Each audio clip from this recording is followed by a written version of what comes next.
Field marshal Asim Munir chief of defence forces مقرر۔ صدر مملکت آصف زرداری نے فیلڈ مارشل کی بطور چیف آف ڈیفنس فورسز تقرری کی منظوری دے دی۔ چیف آف ڈیفنس فورسز کی تقرری کی سمری وزیر اعظم شہباز شریف نے ایوان صدر بھجوائی تھی۔ فیلڈ مارشل سید عاصم منیر 5 سال کے لیے چیف آف ڈیفنس فورسز ہوں گے۔ فیلڈ مارشل کو ملک کا پہلا چیف آف ڈیفنس فورسز مقرر کیا گیا۔ ان کے پاس آرمی چیف کا عہدہ بھی ہوگا۔ Air chief marshal Zaheer Ahmed Babar Sidhu کی مدت ملازمت میں 2 سال کی توسیع۔ ایئر چیف کی توسیع شدہ مدت ملازمت کا اطلاق 19 مارچ 2026 سے ہوگا۔ ایوان صدر میں غیر رسمی گفتگو کرتے ہوئے فیلڈ مارشل نے کہا کہ پاکستان اب اونچی اڑان کی طرف جائے گا۔ ملک کی صورتحال بہتری کی جانب گامزن ہے۔ سب ٹھیک ہے، سب آپ کے سامنے ہیں، ملکی امور بہتر ہو رہے ہیں۔ صدر مملکت اور وزیر اعظم شہباز شریف کی دونوں عسکری سربراہان کو مبارکباد۔ صدر آصف علی زرداری کا عسکری سربراہان کے لیے نیک خواہشات کا اظہار۔ وزیر اعظم شہباز شریف نے اپنے پیغام میں کہا کہ چیف آف ڈیفنس فورسز کی تعیناتی سے دفاع مزید بہتر ہوگا۔ تعیناتی عصری اور جدید جنگی تقاضوں سے ہم آہنگ ہے۔ فیلڈ مارشل عاصم منیر کی قیادت میں ہماری بہادر افواج نے دشمن کو عبرتناک شکست دی۔ مارکہ حق میں شاندار کامیابی سے پاکستان کا نام پوری دنیا میں روشن ہوا۔ وزیر اعظم کی ایئر چیف ظہیر احمد بابر سدھو کو بھی مدت ملازمت میں توسیع پر مبارکباد۔ مزید کہا کہ ملکی دفاع کو مل کر ناقابل تسخیر بنائیں گے۔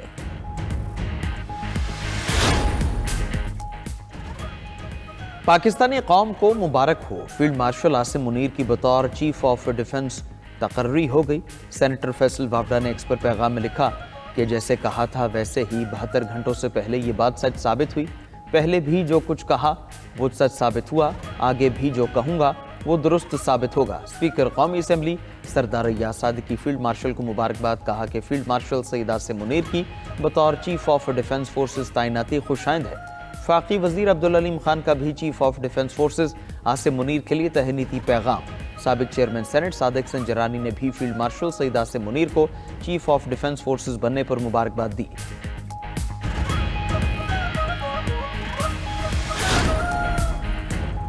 عظما خان کی اپنے بھائی بانی پی ٹی آئی سے ملاقاتوں پر پابندی۔ حکومت کا اڈیالہ جیل کے باہر نقص امن پر کارروائی کرنے کا اعلان۔ وفاقی وزیر اطلاعات عطا تارڑ نے نیوز کانفرنس میں کہا کہ ایسا نہیں ہو سکتا، اڈیالہ جیل کے باہر روز تماشا لگائیں۔ جیل کے باہر غیر قانونی سرگرمی پر سخت کارروائی ہوگی۔ عظما خان کی بانی پی ٹی آئی سے ملاقات آج سے بند کر دی گئی۔ جس نے قانون کی خلاف ورزی کی اس کی ملاقات بند کر دی۔ کسی بھی صورت بانی کی انا کے سامنے سرنڈر نہیں کریں گے۔ وزیر قانون اعظم نذیر تارڑ بولے کہ سزا یافتہ قیدی سے جیل قوانین کے مطابق سیاسی ملاقاتیں ممنوع ہیں۔ ملاقات کے دوران سیاسی گفتگو پر بھی پابندی ہے۔ سپروائزنگ آفیسر سمجھے کنڈکٹ درست نہیں تو ملاقاتیں روک سکتا ہے۔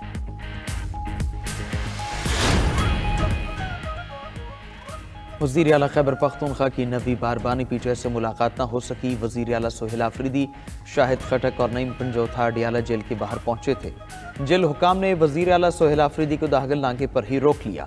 میڈیا سے گفتگو میں وزیر اعلیٰ خیبر پختونخوا نے کہا کہ 9ویں بار بھی بانی پی ٹی آئی سے ملنے نہیں دیا گیا۔ پوری دنیا اس امتیازی سلوک کو دیکھ رہی ہے۔ ادھر وزیر اعلیٰ خیبر پختونخوا سہیل آفریدی اشتہاری قرار۔ انسداد دہشت گردی عدالت اسلام آباد نے سہیل آفریدی کو اشتہاری قرار دینے کی استدعا منظور کر لی۔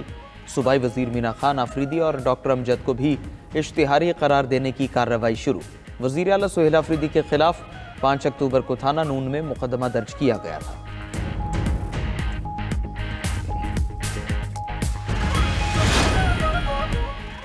پاکستان کی برطانیہ سے عادل راجہ اور شہزاد اکبر کی حوالگی کی درخواست۔ وزیر داخلہ محسن نقوی کی برطانوی ہائی کمشنر جین میریٹ سے ملاقات۔ پاک برطانیہ تعلقات، سیکیورٹی تعاون اور باہمی دلچسپی کے امور پر تفصیلی گفتگو ہوئی۔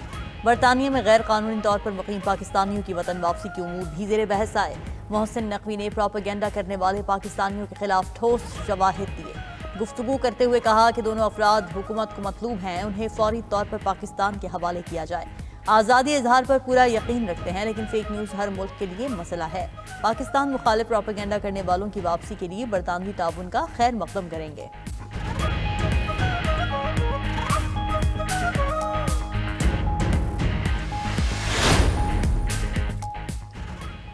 پاکستان اور کرغزستان کے درمیان 15 اہم معاہدے، 2 سال میں تجارتی حجم $20 کروڑ تک لے جانے پر اتفاق۔ بشکیک اور اسلام آباد کو جڑواں شہر قرار دینے کا معاہدہ طے پا گیا۔ وزیر اعظم ہاؤس میں مختلف شعبوں میں دو طرفہ مفاہمتی یادداشت کے تبادلے کی تقریب ہوئی۔ کانکنی اور جیو سائنسز میں تعاون کی مفاہمتی یادداشت کا تبادلہ۔ پاکستان فارن سروسز اکیڈمی اور کرغزستان ڈپلومیٹک اکیڈمی کے درمیان مفاہمتی یادداشت کا بھی معاہدہ ہوا۔ سیاحت اور توانائی کے شعبے میں تعاون کی مفاہمتی یادداشت کا تبادلہ، سزا یافتہ قیدیوں کے تبادلے اور ثقافت کے شعبے میں بھی معاہدہ۔ وزیر اعظم ہاؤس آمد پر مہمان صادر کا پرتپاک استقبال۔ مسلح افواج کے چاق و چوبند دستوں نے گارڈ آف آنر پیش کیا۔ وزیر اعظم شہباز شریف اور کرغز صدر کی ملاقات بھی ہوئی۔ فیلڈ مارشل عاصم منیر، نائب وزیر اعظم اسحاق ڈار بھی موجود تھے۔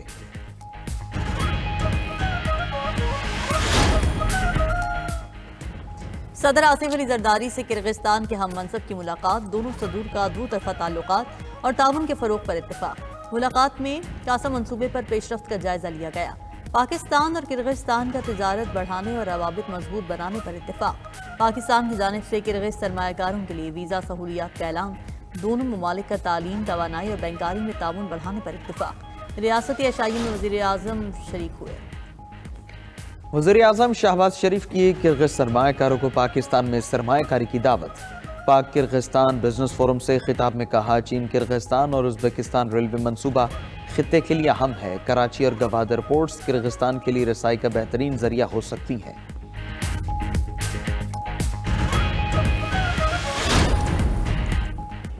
وفاقی وزیر خزانہ اورنگزیب کی زیر صدارت 11ویں قومی مالیاتی کمیشن کا اجلاس، مالیاتی امور کو آگے بڑھانے کے لیے ورکنگ گروپ بنانے کا فیصلہ۔ خیبر پختونخوا نے 7ویں NFC میں سابق فاٹا کی شمولیت کا مطالبہ کر دیا۔ دہشت گردی کے خلاف جنگ کا حصہ 1% سے بڑھا کر 3% کرنے کا مطالبہ۔ صوبے کا مجموعی شیئر 14.62% سے بڑھا کر 19.62% کرنے کا بھی مطالبہ۔ KP حکومت نے موجودہ NFC ایوارڈ کو متنازع قرار دے دیا۔ KP کے ساتھ ساتھ سندھ حکومت نے بھی صوبائی شیئر میں کمی کی مخالفت کر دی۔ اجلاس میں وزیر اعلیٰ سندھ اور وزیر اعلیٰ KP بطور صوبائی وزیر خزانہ شریک ہوئے۔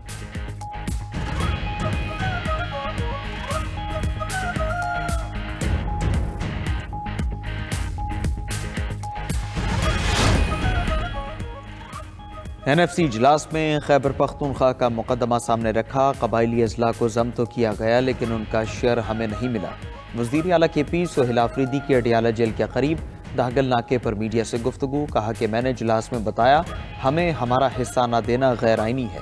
باقی تینوں صوبوں کا ان کا حق دیا جا رہا ہے، ہمیں نہیں دیا جا رہا۔ ہمیں ہمارا حق دینے کی یقین دہانی کرائی گئی ہے۔ اجلاس میں فیصلہ ہوا 8 دسمبر تک سب کمیٹی بنے گی۔ NFC کا اجلاس جنوری کے وسط میں ہوگا۔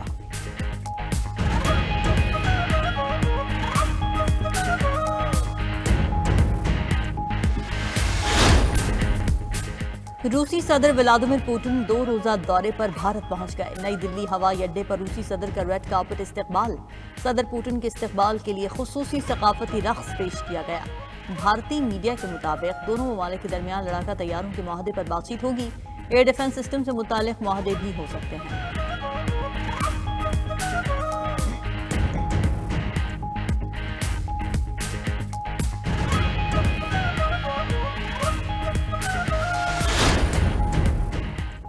امریکی صدر ٹرمپ نے ایک اور امن معاہدہ کرا دیا۔ واشنگٹن DC میں روانڈا اور کانگو کے درمیان امن معاہدے پر دستخط ہو گئے۔ ٹرمپ کا کہنا ہے روانڈا اور کانگو کا امن معاہدہ خطے کے لیے بڑی کامیابی ہے۔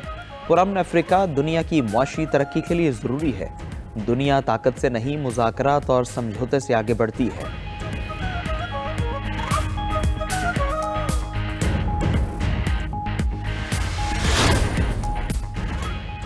ٹرمپ کا ہائی سکلڈ ورکرز کے لیے ویزا شرائط مزید سخت کرنے کا حکم۔ امریکی میڈیا کے مطابق ٹرمپ نے امریکی سفارتکاروں کو H-1B ویزا کے درخواست گزاروں کے پروفائلز کے جائزے کا حکم دیا ہے۔ نئے احکامات کے تحت درخواست گزاروں اور ان کے اہل خانہ کے سوشل میڈیا پروفائلز کا بھی جائزہ لیا جائے گا۔ پالیسی نئے اور پرانے دونوں درخواست گزاروں پر لاگو ہوگی۔ ویزا شرائط سے بھارت اور چین کے ہنرمند افرادی قوت متاثر ہوں گی۔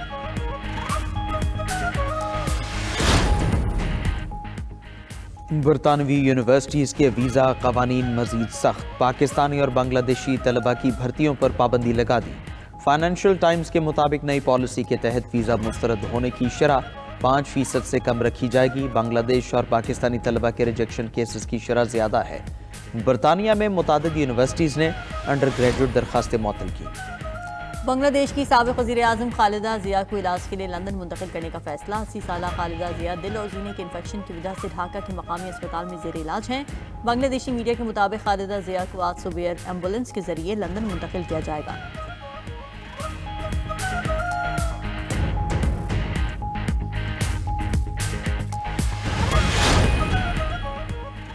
مرحوم سینیٹر عرفان صدیقی کی خالی ہونے والی ضمنی الیکشن مسلم لیگ نون نے خالی نشست پر عابد شیر علی کو منتخب کرنے کا فیصلہ کیا۔ نواز شریف کی ہدایت پر سینٹ کا ٹکٹ عابد شیر علی کو دے دیا گیا۔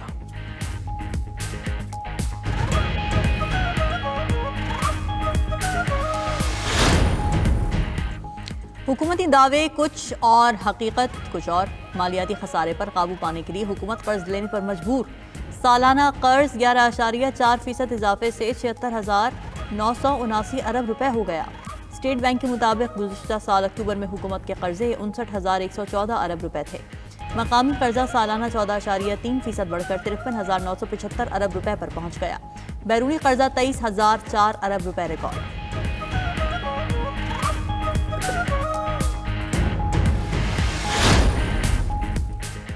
پاکستان میں موسم سرما کے بادل برسنے کو تیار۔ خیبر پختونخوا میں آج سے بارش کی پیشگوئی۔ پی ڈی ایم نے بارشوں کا الرٹ جاری کر دی۔ پہاڑی علاقوں میں وقفے سے برفباری اور بارشیں بھی متوقع۔ پشاور سمیت جنوبی و وسطی اضلاع میں بھی بادل برسیں گے۔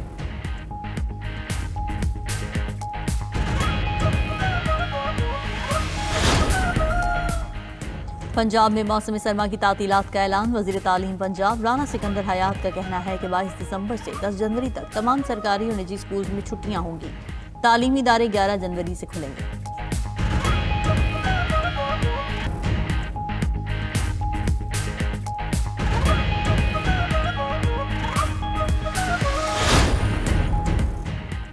اسرائیل کے غزہ میں جنگ بندی معاہدے کی شدید خلاف ورزیاں۔ رفح کا علاقہ ایک بار پھر فائرنگ اور دھماکوں سے گونج اٹھا۔ اسرائیلی حملوں میں مزید 2 فلسطینی شہید ہو گئے۔ صہیونی فوج نے اپنے 4 اہلکاروں کے زخمی ہونے کی تصدیق کر دی۔ اسرائیلی وزیر اعظم نے اپنے جرائم پر پردہ ڈالنے کے لیے حماس پر معاہدہ توڑنے کا الزام لگا دیا۔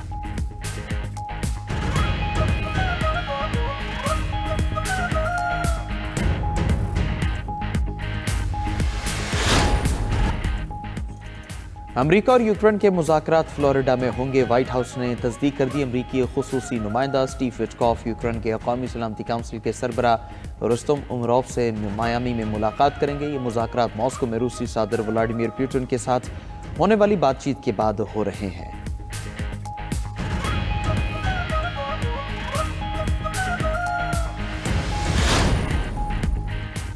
روسی خطرے کے پیش نظر ناروے نے برطانیہ کے ساتھ دفاعی معاہدہ کر لیا۔ دونوں ممالک کے دفاعی وزراء نے معاہدے پر دستخط کر دیے۔